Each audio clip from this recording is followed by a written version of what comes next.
Labą dieną. Sveiki. Tai gal būtų galima trumpai apie tai, kur esame, kokiame tai ūkyje, kokia veikla ūkis pagrindė užsiima. Esam Tauragės rajone, Pagirupio kaime, o ūkis yra mišrus, yra ir gyvulių ūkis, taip pat dirbam ir su žemdirbystė. Taip pat turim žirgyną, yra 7 žirgai, vadinamės Tauragės žirgynas. Ūkis tai toks... O kiek metų jau ūkiui panašiai? Ūkis yra kiek metų net nepasakys, nes yra šeimos ūkis. Anksčiau čia ūkininkavo uošviai, dabar ūkininkaujam aš su vyru, jaunims, perėmė ūkį. Tad nežinau, čia karta iš kartos. Turbūt, kadangi jaunimas, tai dėl to ir tas modernizavimas atsiranda, atsinaujinimas technikos, nes turbūt reikia atnaujinti, reikia kažko šviežaus, kažko naujo, kažko patikimo, kad eitų viskas sklandžiai pagal planus. Esame prie šarnyrinio krautuvo ir gal galėtumėt papasakoti, kaip kilo mintis, kad ūkyje būtent reikalingas šarnyrinis krautuvas, o ne traktorius su frontaliniu krautuvu? Traktorių su frontaliniu turim ir keisą turim, senuką, bet norėjo šarnyrinį krautuvą dėl to, kad turim teleskopinį seną, kurį norės jau išleisti į pensiją, nes jis jau ganėtinai senas ir jau prašos remonto, tai norėjęs irgi atsišviežinti, truputį naujovės. Ir šis šarnyrinis krautuvas mums labiausiai patiko taip pat dėl to, kad raudonas į kolekciją. Ir raudonama, bet kiek stebėjom, kiek žiūrėjom, kad jis yra universalus. Mūsų ūkiai, jisai yra universalus, jisai sugeba daug ką padaryti, jisai yra lankstus, mes jo visur telpam. Mes su juo drąsiai kraunam rulonus, drąsiai vešime mėšlus, tiesiog visus darbus dirbtume, kiek galima su juo. Tai vienas iš mūsų, kaip sakyti, geriausių sprendimų. Schafer kompanija tai yra Vokietijoje įkurta kompanija beveik prieš 70 metų, būtent kitą metą jie švęs savo jubiliejų 70 metų ir ši kompanija būtent ir fokusuojasi į būtent šarnyrinių krautuvų gamybą. Iš to turbūt ir pagrindinis jų yra toks fokusas, tai realiai kokybė, patikimumas. Nes jeigu pažiūrėt, dažniausiai šie krautuvai ūkiuose ir dirba po keliolika tūkstančių valandų. Ir kaip ir sakot, kad tas naudojimas visur iš čia ir ateina, kad šiai dienai kodėl šių krautuvų daugėja ūkiuose, tai turbūt, kaip ir sakot, ateina jaunoji karta, kurie nori padaryti daugiau ir greičiau. Tai būtent pagal į ką fokusuojasi būtent Schafer krautuvai, tai yra modelių gama nuo pačių mažiausių 2000, nuo 2000, nuo Schafer krautuvai nuo pačių mažiausių krautuvų, kurių galingumas yra nuo 16 arklio galių iki beveik 200. Ir čia būtent jūsų pasirinkimas realiai yra 5 serijos, kuris, aš sakyčiau, ateina vis daugiau ir daugiau į ūkius, nes patys pirmieji tai turbūt buvo patys mažiausiai, kurie pasirenkami tokie, kad galėtų įvažiuoti į mažiausias patalpas. Čia turime jau 5 serijos, kuris pagal savo žymėjimą realiai atitinka beveik 5 tonų savo svorį, keliamoji galia yra beveik 2,5 tonos, tai būtent yra universalus krautuvas su teleskopinė strėle ir kuo pasižymi patys krautuvai.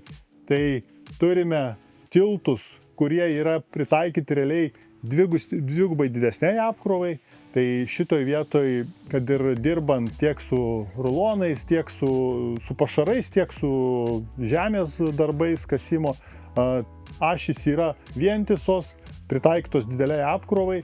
šarnyrinė dalis, ji natūraliai turi 3 metų garantiją tam, kad šios konstrukcijos krautuvo yra pagrindinė dalis, tačiau tai irgi realiai yra tam, kad krautuvas būtų manevringas. Kaip ir jūs sakot, kad senąjį teleskopinį krautuvą norėjot pakeisti, tai čia irgi būtent turbūt tas pats momentas, kad pabandė ūkiai ar patys darbuotojai, savininkai tikrai nebenori persėsti į standartinį teleskopinį krautuvą, nes matomumas, pats manevringumas, visi šitie dalykai, dėl ko būtent pasižymi šitie krautuvai savo manevringumu ir greičiu. Jūsų asmeninė patirtis, ar teko daug su juo dirbti jau? Teko jau padirbėti truputuką su juo, teko ir kaušą pasiimti, pasikabinti ir mėšlą įsivežti iš arklidžių, teko ir žirgams šieno ruloną nusivežti, tai tikrai patogu, žirgai jo nesibaido, pliusas, nes žirgai vis dėlto jie jautresni yra gyvūnai, tai jie tikrai nebijo ir drąsiai netgi įėda iš pačių žnyplių tą šieno ruloną. Jie visiškai nebijo jo ir tyliai dirba, kas man patinka labai. Kai mes dirbam su žirgais, jis važiuoja pro šalį, vyras su jo ir žirgai nulis reakcijos į jį. Jis tylus, jisai šiaip toks fainas, toksai tikrai fainas daiktas, labai džiaugiuosi. Aš su jo puikiai, kaip sakyti, susibendravus, turim ryšį su juo, galim sakyti. Kaip man merginai vairuoti techniką, tai jis labai patogus. Tikrai manau ir kitom merginom, kurios pirks savo į ūkį, būtent šitą, tai tikrai bus lengva, nes jisai nėra sudėtingas vairuoti. Tikrai pripras truputėlį prie jo to lankstymosi, o visą kitą, tiesiog, pliusai, vien pliusai, nematau minusų. Turbūt aišku, kad rinkoje yra daug įvairiausių šarnyrinių krautuvų, bet, kaip sakot, pats gamintojas atkreipia dėmesį į tai, kad pats valdymas realiai yra viskas atliekama viena svirtim, netitraukiant rankos, važiavimo krypties pakeitimas, strėlė, visos funkcijos ir čia visi šitie darbai atliekami vienu joysticku. Toliau, jeigu taip paimt, pati mašina irgi turi ne tik kad išorė, bet ir hidraulinė sistema pačio šafer krautuvo yra specialiai pagaminta taip, kad jeigu operatorius dirbdamas didesnį poreikį turi krovos darbam, kaip, nežinau, fermos išvalymas arba kiti darbai, tai šitoj vietoj turim pritaikytą važiuoklę tam, kad turėtumėm ir galėtų ir stumt, ir raut, ir kelt.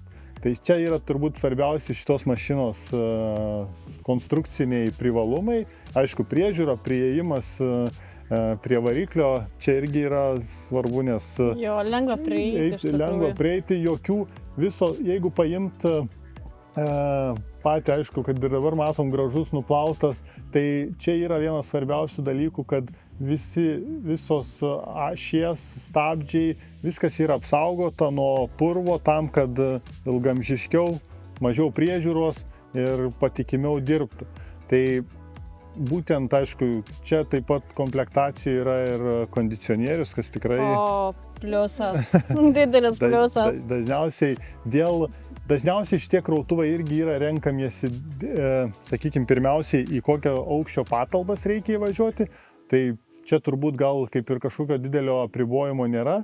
Ir kitas momentas yra tai patalpų aukštis ir į kokį aukštį norime kraut kelt, tai dėl to renkamasi arba teleskopinė strėlė, arba standartinė. Bet kaip ir matau, kaip ir matosi, kad pasirinktas su kondicionieriu, tai darbos laukose, kad ir vasara bus be problemų. Iš tikrųjų, kai langai dideli, kondicionierius reikalingas. Mums tai buvo labai geras sprendimas priimtas imti kondicionierių, nepasigailėjom to sprendimo, nes tikrai vasarą reikia ir netgi važiuojant į laukus rinkti akmenis, tai vidui nesinori sukaisti. O dulkių prileisti vidum irgi gaila. Tai kondicionierius mums padeda. Taip pat, kaip sakyt, pats Va, kaip sakyt, pats šaperis, jisai mums, daug kur padeda, daug kur su juo pasinaudojam, į daržinę rulonus krauti, tas būtent strėlė. Tai tikrai strėlė džiaugiuosi ir jisai visur, kur nori, ten užkeli, kur nori, ten prieini. Ir pats, kas toks nedidelis, labai didelis pliusas. Tai turbūt ir galit patvirtinti, kad lyginant šarnyrinį krautuvą su traktoriu, su frontaliniu krautuvu, pliusas didesnį turi šarnyrinis. Žymiai. Turim, sakau, keisas anas mūsų yra su frontaliniu. Nėra ką lyginti. Aišku, jeigu didelis atstumus važiuot kitaip, bet čia po vietą dirbti su juo labai gerai. Užtenka. Mums pilnai užtenka. Greita jungtis prikabinimui. Irgi didelis pliusas. Nereikia iš traktoriaus lipinėti. Senajam traktoriui, kai išlipti, įlipti pirmyn atgal, kaišiot. O čia paspaudė mygtuką, pokšt ir viskas.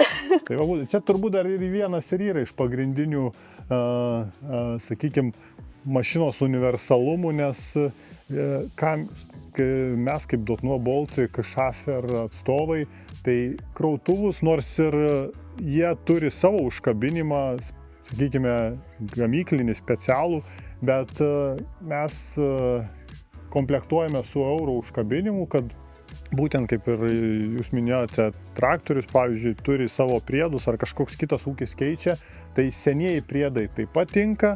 Ir kitas dalykas, kad jūs bet kur galėsite, bet kada reikiant, bet kokį priedą įsigyti, neprisirišant prie gamintojo, tai būtent čia yra dar vienas momentas, kur krautuvo universalumas priklauso nuo tiek, kiek priedų ateityje turėsit. Jau, priedų ateityje tikrai norės daugiau ant jo. Tai planuojamas ir ant jo dėti šiaudų puteklį. Tai dėl to irgi labai gerai apgalvoti, kai jisai toks mažiukas, negiringas, strėlė speidžia, įkiščia į fermą ir viskas labai lengvai atliekama. Iš tikrųjų, tada prie ūkio nereikia su rankom dirbti, viską dirbi su technika. To ir noris. Ja, tada ir meilė darbui išlieka. Tikrai taip. Tai ačiū jums labai. Ačiū jums.